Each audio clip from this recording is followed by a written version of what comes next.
God,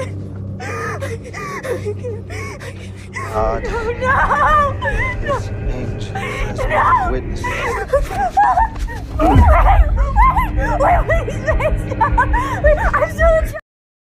Halo para pecinta film dimanapun kalian berada.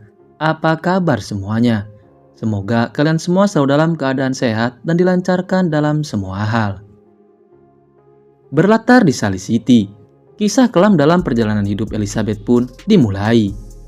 Dikisahkan tepat pada tanggal 5 Juni 2002, tiba-tiba dihampiri oleh seorang pria misterius. Di bawah ancaman si penculik, Elizabeth nampak begitu tertekan dan sangat ketakutan. Bahkan, kesempatan untuk menyelamatkan diri sebetulnya juga bisa saja dimanfaatkan oleh Elizabeth. Karena tak jauh dari jalanan rumahnya, sebuah mobil polisi terlihat tengah berpatroli. Namun, lagi dan lagi, penculik yang terus mengancam Elizabeth untuk bungkam berhasil membuat remaja perempuan itu terdiam dan semakin ketakutan. Alhasil, ia pun hanya bisa merelakan kepergian mobil patroli yang melintas begitu saja di hadapannya. Setelah melalui perjalanan yang cukup panjang dan menegangkan, tibalah Elizabeth di sebuah tenda kecil yang berada di tengah hutan.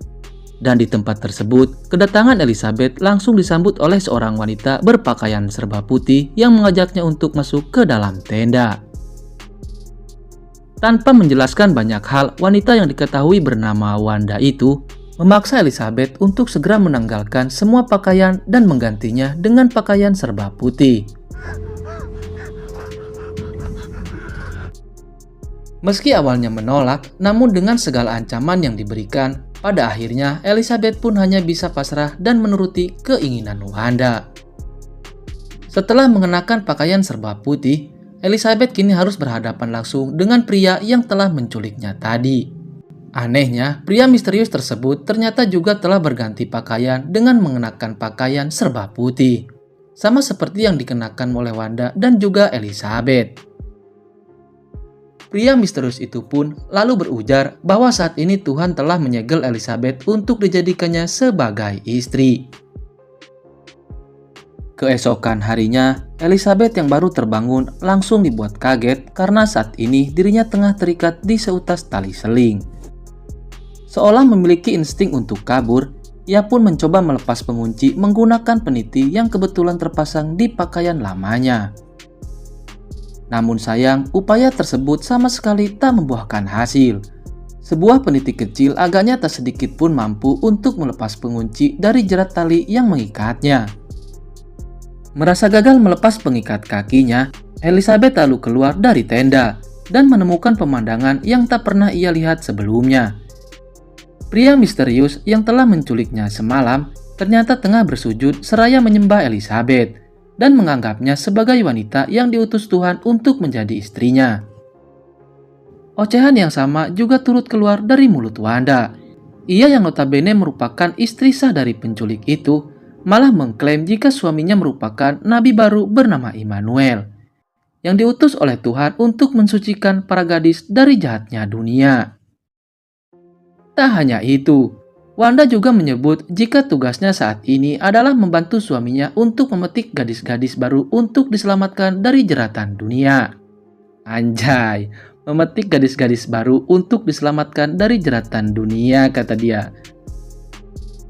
Entah hal buruk apa yang menginspirasi keduanya. Namun sejak saat itu, Elizabeth menyadari bahwa dua orang di hadapannya saat ini hanyalah bagian dari sekte tertentu. Atau malah orang-orang gila yang bawa-bawa nama Tuhan hanya untuk hasrat mereka saja. Menariknya, Elizabeth yang saat itu tengah terdiam malah tiba-tiba teringat dengan sosok yang tak asing bagi dirinya. Dari sinilah terungkap bahwa pria yang menculiknya itu ternyata adalah sosok pria gembel yang sempat diberi uang oleh ibunya. Mirisnya lagi, pria yang diketahui bernama asli Brian David itu ternyata sebelumnya juga sempat bekerja untuk ayah Elizabeth. Dengan kata lain, David atau yang mengaku-ngaku sebagai nabi bernama Immanuel itu merupakan orang yang berada dalam lingkungan kehidupan keluarga Elizabeth. Bahkan ia kembali dirudal paksa di hadapan Wanda itu sendiri. Sejak saat itulah, Elizabeth mulai membiasakan dirinya mengikuti alur yang dibuat oleh David dan juga Wanda. Tujuannya sudah pasti, agar ia bisa bersikap natural hingga kesempatan pun datang baginya untuk kabur menyelamatkan diri. Menariknya, saat mereka hendak menyantap makanan di hari itu, tiba-tiba terdengar sayup suara orang yang memanggil-manggil nama Elizabeth. Handmaiden, second wife, have lovingly partake, who I will bring low, Lord.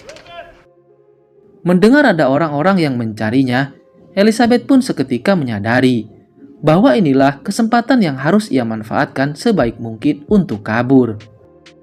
Namun, lagi dan lagi, nyalinya langsung menciut begitu saja ketika David mulai mengancam akan membunuhnya. Hal yang sama juga terjadi saat helikopter tim penyelamat melintas di atas mereka. David dengan cepat langsung menyekap Elizabeth di dalam tenda sembari terus mengancamnya dengan turut membawa-bawa nama Tuhan. Di sisi lain, perubahan sikap Elizabeth yang mulai tunduk pada David perlahan telah membuatnya sedikit luluh. Ia bersama dengan Wanda kemudian mengajak Elizabeth untuk ikut mengambil air di sungai sebagai stok air minum mereka. Usai mengambil stok air, kini giliran David yang pergi meninggalkan tenda dan pergi ke kota seorang diri. Ia rupanya pergi untuk mengutil makanan dari toko-toko yang dianggapnya milik orang jahat di dunia ini. Aksi tersebut jelas semakin menyadarkan Elizabeth bahwa David dan Wanda hanyalah dua orang sakit jiwa yang selalu membenarkan setiap perbuatan salahnya dengan mengatasnamakan Tuhan. Setelah cukup lama, David akhirnya kembali ke tenda dengan membawa beberapa makanan dan minuman ke tempat itu. Di hari lainnya, keterpurukan yang terus dialami Elizabeth telah membuatnya sering melamun dan sesekali meracau tak jelas, termasuk menyebut nama salah satu sepupunya yaitu Olivia. Mendengar nama tersebut, David pun marah, karena Elizabeth ternyata masih mengingat-ingat keluarga dan saudaranya. Padahal menurutnya, ia dan Wanda lah yang seharusnya menjadi salah satunya keluarga Elizabeth saat ini. Singkat cerita, Elizabeth kini telah menjalani hari ke-76 sejak diculik oleh David. Namun, berbeda dari sebelumnya, Wanda yang awalnya terlihat sangat tunduk pada David, kini mulai lebih banyak menggerutu. Terutama mengeluh akan sikap suaminya itu yang dinilainya lebih sering bermalas-malasan dan mulai jarang mendapat pasokan makanan dari kota. Karena desakan itulah, David mau tak mau akhirnya memutuskan untuk membawa Wanda dan Elizabeth untuk pergi bersamanya ke kota. Dengan mengenakan cadar dan pakaian serba tertutup, Elizabeth memulai perjalanannya menuju ke kota bersama dengan David dan juga Wanda. Ia sebenarnya memiliki cukup banyak kesempatan untuk kabur menyelamatkan diri. Terlebih kakinya juga sudah tidak lagi diikat seperti sebelumnya. Namun karena ancaman David yang terus membayangi dirinya, Elizabeth pun hanya bisa pasrah dan mengikuti setiap langkah dari nabi palsu itu. Setibanya di salah satu pusat perbelanjaan, David mulai melancarkan aksinya dengan mengutil sejumlah makanan dan juga minuman. Anehnya, aksi pencurian yang seharusnya diketahui dengan jelas oleh pelayan di sana malah seakan terabaikan begitu saja. Petugas tersebut justru menawari David untuk bergabung di pesta salah satu temannya, seolah ia memiliki pemikiran yang sama seperti halnya David dengan status kenabian palsunya. Dan benar saja cuy. Dalam pesta tersebut, David pun bertingkah seperti halnya pria muda yang kelaparan setiap kali melihat tubuh seksi dari wanita yang ada di sana. Lain halnya dengan Elizabeth. Ia yang terlihat gelisah malah sempat dihampiri oleh salah seorang wanita yang mencoba memberikan perhatian kepadanya. Kesempatan untuk kabur atau setidaknya mencari pertolongan sebenarnya bisa saja dilakukan oleh Elizabeth. Namun, tak lama kemudian, Wanda malah menariknya dan mengajak Elizabeth serta David untuk segera kembali ke tenda mereka. Di hari ke-92, mereka kembali berjalan-jalan ke sebuah kota. Namun kali ini yang ditujunya adalah sebuah perpustakaan. Usut punya usut, David ternyata tengah berencana untuk mencari tempat persembunyian baru dengan menelusurinya melalui peta. Kesempatan untuk menyelamatkan diri lagi dan lagi menghampiri Elizabeth. Seorang detektif tiba-tiba muncul dan mendekati David untuk meminta keterangan darinya. Hal itu dilakukan menyusul penampilan aneh dari David dan rombongannya yang dianggap telah meresahkan pengunjung perpustakaan lainnya. Petugas itu juga sempat meminta izin untuk membuka cadar dari wajah Wanda dan juga Elizabeth. Namun sayangnya, David malah melarangnya dengan bawa embel-embel agama dan keyakinannya. Alhasil, detektif yang seharusnya bisa mengetahui keberadaan Elizabeth itu pun akhirnya hanya bisa menuruti permintaan David, alih-alih demi menghargai perbedaan keyakinan di antara mereka. Setelah memantapkan tujuannya, David akhirnya menuju ke kaki bukit San Diego, California, untuk mendirikan rumah barunya di sana bersama Wanda dan juga Elizabeth. Namun, berbeda dengan hutan tempat mereka sebelumnya, kondisi California yang begitu gersang justru membuat mereka semakin kesulitan untuk mendapatkan pasokan air dan makanan. Hampir menginjak 3 bulan sejak kedatangan mereka di California, Wanda yang dehidrasi mulai kehilangan akal sehatnya. Ia dengan penuh kekesalan melampiaskan amarahnya kepada David, yang dianggap hanya bisa bermalas-malasan dan tak bisa memenuhi kebutuhan makanan mereka. Dengan mengancam akan bundir, Wanda akhirnya berhasil memaksa David untuk pergi keluar mencari makan dan minuman di kota. Tanpa terasa, seminggu pun berlalu sejak kepergian David. Kini Wanda dan Elizabeth sudah semakin menderita dengan habisnya stok makanan dan juga minuman. Bahkan keduanya seakan nyaris mati karena kondisinya yang sulit selama di sana. Namun, nasib baik masih berpihak pada mereka berdua. Karena di malam itu juga, hujan deras tiba-tiba turun mengguyur wilayah California. Dengan sangat girang, mereka pun menyambut turunnya hujan dengan mengumpulkan air sembari menikmati setiap tetes air yang jatuh dari langit malam itu. Keesokan harinya, barulah David benar-benar pulang dengan membawa sejumlah makanan dan juga minuman. Dalam pengakuannya, David mengatakan bahwa sebelumnya ia sempat kepergok mencuri. Karena hal itulah, ia pun harus dipenjara selama beberapa hari, sebelum akhirnya bisa kembali ke tendanya. Tanpa terasa 270 hari pun berlalu. Di siang itu, David yang tengah mabuk tiba-tiba berikrar bahwa dirinya baru saja mendapat wahyu untuk melakukan perjalanan lebih jauh lagi, demi mendapatkan tempat yang lebih baik. Mendengar perkataan tersebut, Elizabeth yang mulai memahami karakter David akhirnya memberanikan diri untuk menghasutnya, agar tak perlu pergi lebih jauh lagi dari tempatnya saat ini. Melalui bualan dengan bumbu-bumbu agama, Elizabeth berpendapat jika mereka lebih baik pindah ke tempat sebelumnya, di mana makanan dan juga minuman bisa mudah didapatkan ketimbang ke tempat lain, yang mungkin akan bernasib sama seperti halnya di California. Tak lupa pula Elizabeth juga menambahkan bahwa pasti Tuhan akan sangat senang jika David bisa mensyukuri segala kenikmatan yang ia dapatkan di tempat lamanya.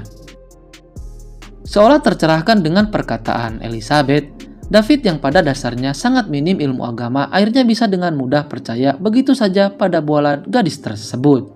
Mereka pun lalu sepakat untuk memulai perjalanan kembali ke tempat asal, yaitu ke pedalaman hutan di Utah. Tak seperti sebelum-sebelumnya, kepergian mereka kali ini nampak sangatlah berbeda. Karena David menyuruh semuanya untuk berdandan ala kaum Hivi, dan tak lagi mengenakan pakaian serba putih dengan balutan agama. Dengan menumpang dari satu mobil ke mobil lainnya, David dan rombongannya akhirnya berhasil tiba di Utah, kota asal mereka. Sesampainya di sana, David tak langsung menuju ke hutan, melainkan ia bersama rombongannya malah mampir terlebih dahulu ke salah satu pusat perbelanjaan. Tujuannya sudah pasti, adalah untuk mencuri makanan dan juga pakaian yang akan dijadikannya sebagai bekal saat di tengah hutan nanti. Tepat di pintu keluar tempat tersebut, perhatian Elizabeth malah tertuju pada papan pengumuman yang dipenuhi oleh banyak informasi orang hilang. Namun sayangnya, tak ada satupun info orang hilang yang menyertakan dirinya. Seolah kasus hilangnya Elizabeth telah dilupakan begitu saja, menyusul banyaknya kasus lain yang terus berdatangan. Namun siapa sangka cuy, tingginya kasus orang hilang di sana ternyata telah meningkatkan kewaspadaan kepolisian Utah dalam melindungi warganya. Hal itu terbukti dari sejumlah mobil patroli yang tiba-tiba datang dan menghentikan langkah David berserta rombongannya. Para petugas agaknya telah mengintai keberadaan David dan rombongannya yang dianggap aneh serta mencurigakan sejak kedatangannya ke tempat itu. Mendapati dirinya dalam bahaya, David sebenarnya sempat berbisik pada Elizabeth agar tetap bersamanya. Namun, ia jelas tak bisa lagi mengancam gadis itu, mengingat sejumlah polisi juga telah mengelilinginya. Meski awalnya ragu, namun pada akhirnya Elizabeth berhasil mengalahkan rasa takutnya dengan mengatakan sejujurnya pada polisi bahwa dirinya adalah Elizabeth, sosok yang telah hilang diculik selama 280 hari terakhir. Menyadari gadis di depannya adalah sosok yang selama ini dicari-cari, polisi pun langsung mengamankan Elizabeth dan membawanya ke kantor polisi. Sama halnya dengan David dan juga Wanda.